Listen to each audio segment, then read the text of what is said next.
Estamos en un 24 de marzo muy particular, donde por supuesto sabemos que no podemos participar de las marchas a las que asistimos todos los años, no podemos ir a Plaza de Mayo o a donde sea que nos movilicemos. Además de esto, estamos tan tomados por el presente, estamos tan ocupados de lo que implica la pandemia, casi no podemos tener la cabeza en otra cosa y eso complica aún más este ejercicio de memoria que realizamos todos los años, este ejercicio de memoria colectiva donde recordamos a los 30.000 desaparecidos.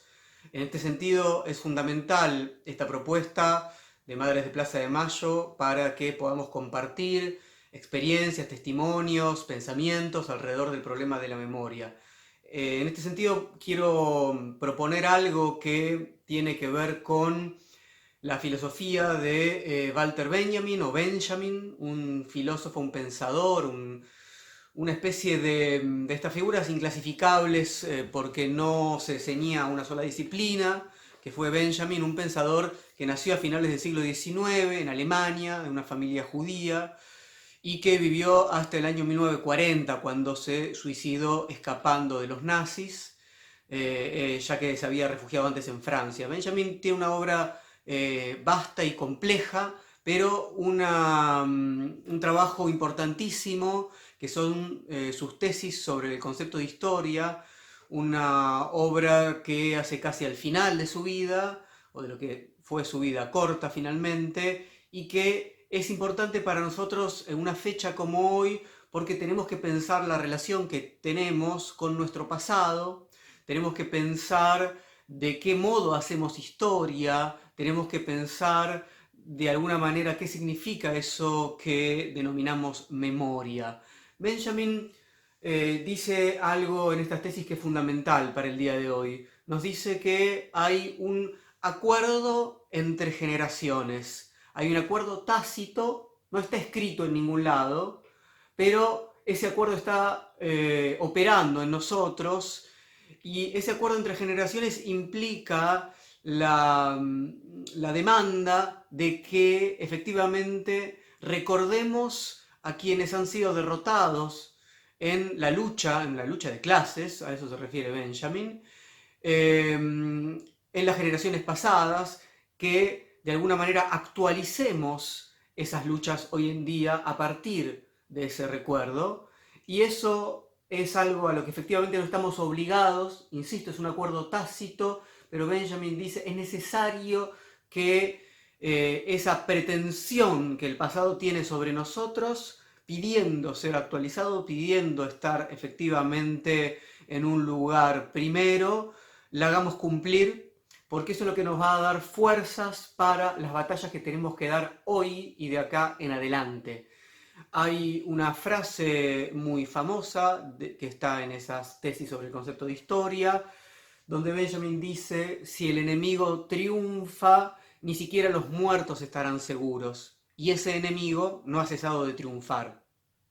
¿Qué implica esto? Bueno, de alguna manera que el triunfo del enemigo, el triunfo de las posiciones que nos proponen no ocuparnos más de ese pasado, mirar hacia adelante solamente, no hacer historia en un sentido en el que la cepillemos a contrapelo, como proponía Benjamin, es decir, donde veamos no simplemente las grandes gestas, sino el rostro de todos aquellos que lucharon de diferentes formas por un futuro en el cual la explotación del hombre por el hombre ya no sea el modo en el que naturalmente entendemos que la sociedad funciona.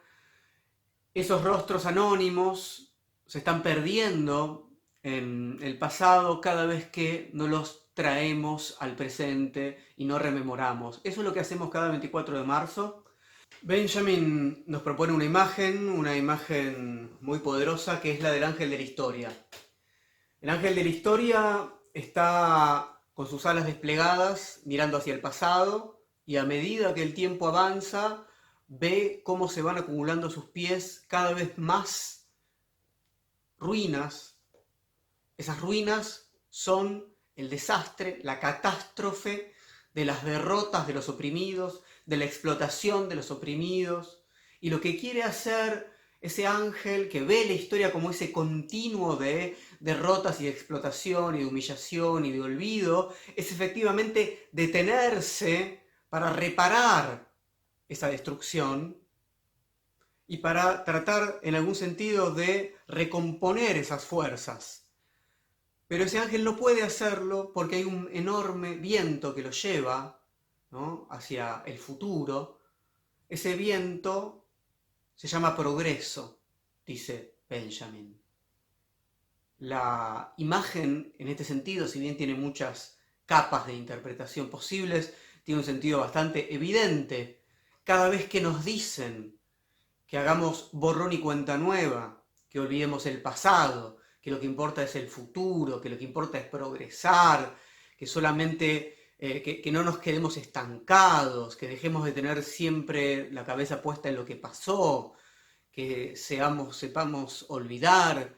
Bueno, cada vez que pasa eso, lo que sucede es la imposibilidad de reparar lo destruido y al mismo tiempo, dice Benjamin, la imposibilidad de que tengamos hoy las fuerzas necesarias para reparar las injusticias que ocurren hoy en día. Hace unos años se hizo un encuentro sobre la filosofía de Benjamin en la Exesma. Este es uno de los libros donde se compilaron algunos de los trabajos que ahí se presentaron.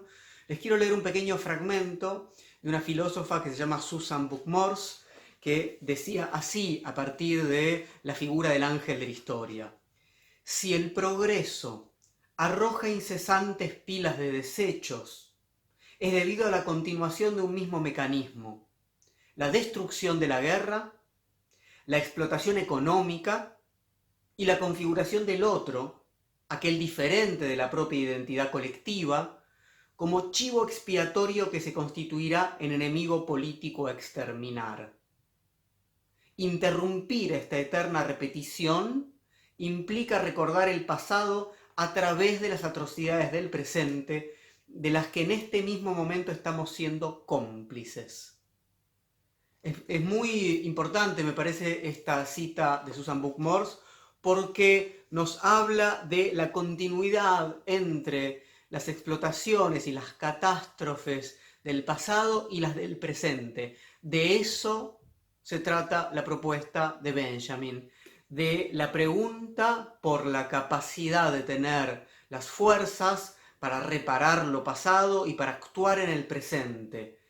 Si cada 24 de marzo hacemos un ejercicio colectivo de memoria y decimos que los 30.000 compañeros detenidos desaparecidos están presentes ahora y siempre, lo hacemos no simplemente para huir del presente, para huir de las acciones que tenemos que realizar ahora para construir un futuro mejor para todos. No es una huida, es justamente el modo de intentar conseguir las fuerzas necesarias a partir de las cuales ese futuro va a poder ser realizado. Eso es lo que Benjamin pensaba, que la rememoración es indispensable para lo que él denominaba redención, que implica, por un lado, reparar eso pasado, en tanto el pasado no está muerto, interrumpir el presente, pensando que el presente no es simplemente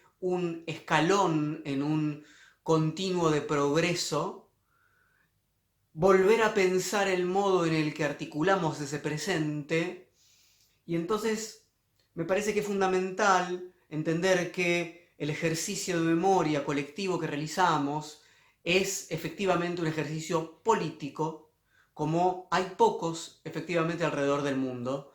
Me parece que no hay pueblo más benjaminiano que nosotros. Cada vez que año a año llenamos la Plaza de Mayo y entendemos muy bien que esa rememoración activa las batallas políticas presentes y abre un porvenir. Eso es lo que necesitamos hoy en día, más que nunca. Por eso, 30.000 compañeros detenidos desaparecidos presentes, ahora y siempre.